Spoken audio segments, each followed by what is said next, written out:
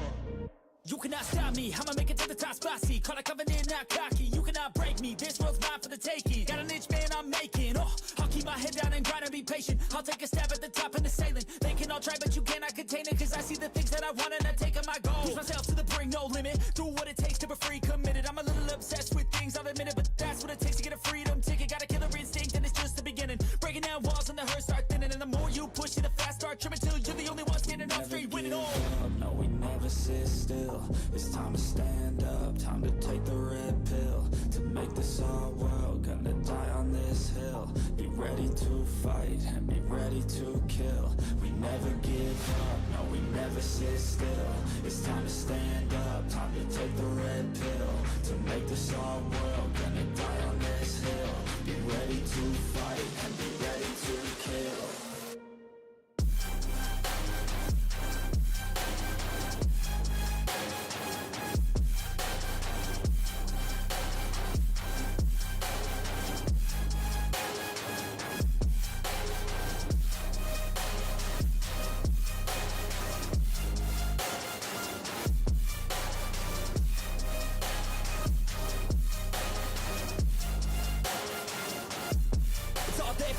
You just gotta wanna keep chasing. Put you everything you're facing. Keep up with the pace and adrenaline rush starts racing. Get through all the things you hate in.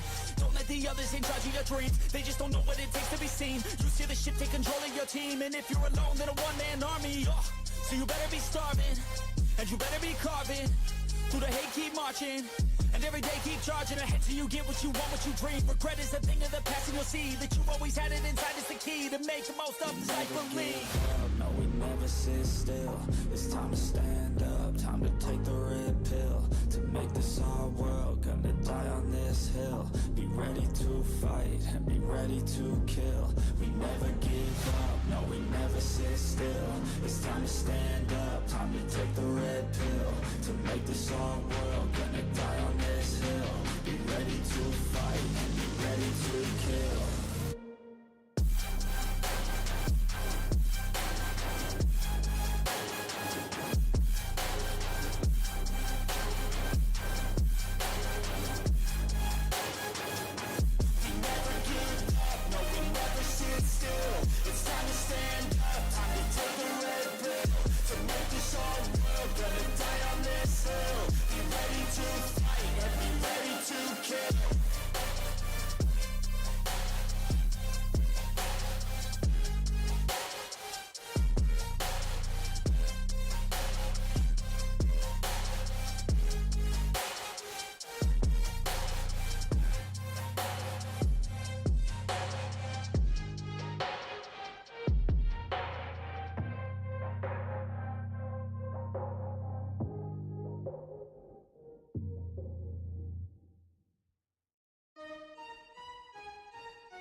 You realize deep way under the surface, and like a fire needs coal in the furnace. This is your goal that makes it all worth it. This is your why that gives you your purpose. Let's go. Thoughts can keep you down, pushing deep until you drown, or they can keep you up strong, focused on the now.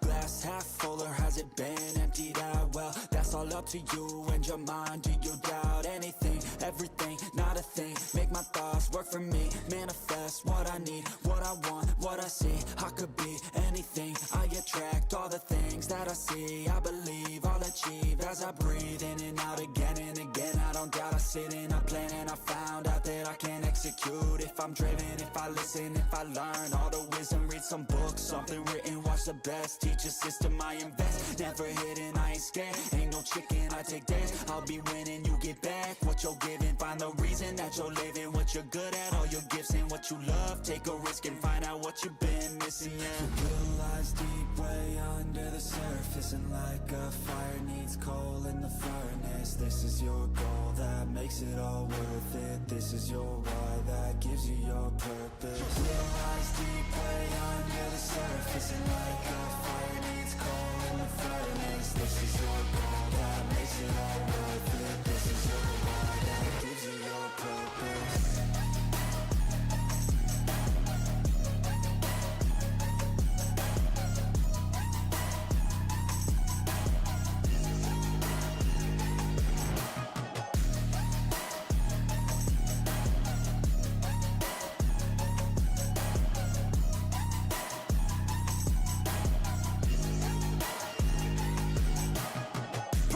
better than any drug you could ever think.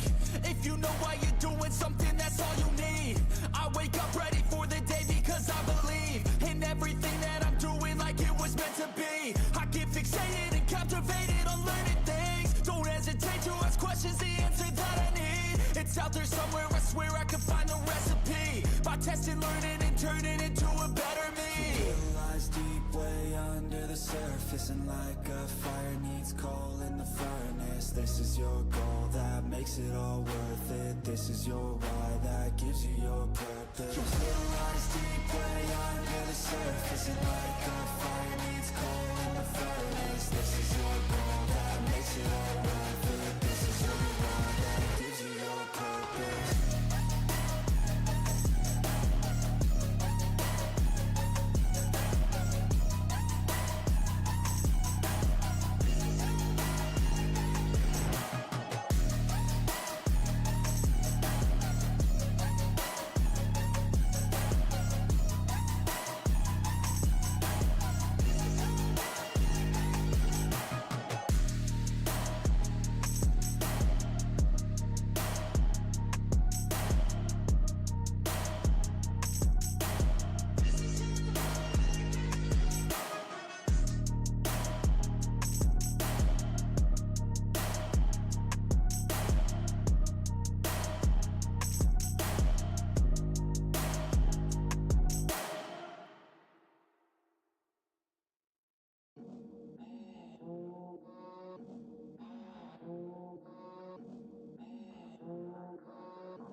I got all the voters. I swear to God, I've been at it for a minute. Climbing to the top, and this music was my ticket. Found a way to grind, turn a passion to a business. No limit, I'ma get it, having millions as a witness. I'm addicted to winning, living up every single day. I'll be fighting and building up in a million different ways. I don't think I can stop, I think I need the chase. I love the race, and I'm running till I'm first place. Long nights, long flights, I'ma make it big. Big dreams, big sights since I was a kid. Doing things that I like, let the pieces fit. I like the pain, feel alive when I'm under it. I could change, adapt, do what I need to. All these obstacles, they looking see-through. Don't let the anger out, just let it feed you. I'll see you at the top, just let me teach you. Yeah, I'ma be a high roller, move forward in the battle like soldier. In the game like closer, I'll be at the top of the chain, straight owner. Yeah, I got a different motor, I don't need any help, I'm a loner. You'll be seeing my name on posters, you could call me POTUS, I got all the voters. They be like, really, you got a milli from doing something silly? I'm like, chilly, I've been killing for decades now, Billy. Well, maybe like several years, but who's counting really? I just know how to turn something silly into a milli. Got a lot to say, and a lot need to hear it. You don't quit today, we don't stop, no, we feel it to the top. Yeah, we change our whole world, yeah, we steer it. Getting lost in the things that make us all worth hearing on. I'm the first one to turn up, learn stuff, but mostly I'm just in the lab getting work done. Cause the bills on the first, they still worth some. I never forget being broke, man, it hurts, son. But not as bad as not having any purpose. I took stabs, this and that, and it's working. But I still grind every day for that thirst. It's a curse being first, yeah, still gotta get my work done. Yeah, I'ma be a high roller, move forward in the battle like soldier. In the game like closer, I'll be at the top of the chain, straight owner. Yeah, I got a different motor, I don't need any help, I'm a loner. You'll be seeing my name on posters, you could call me POTUS, I got all the voters.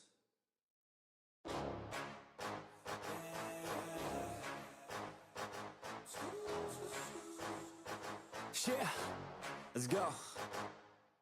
New year, new me, turn it up a new degree. I'm gonna make it to the top if it's the last thing I see. Work hard every day, work hard, then we play. I'll be doing everything in my own damn way. Ain't nobody tell me shit, I'm on top of it. Writing hits that make other people feel like writing hits. We gon' get every little goal that we wanna get. Never quit, we don't even know what it means to quit.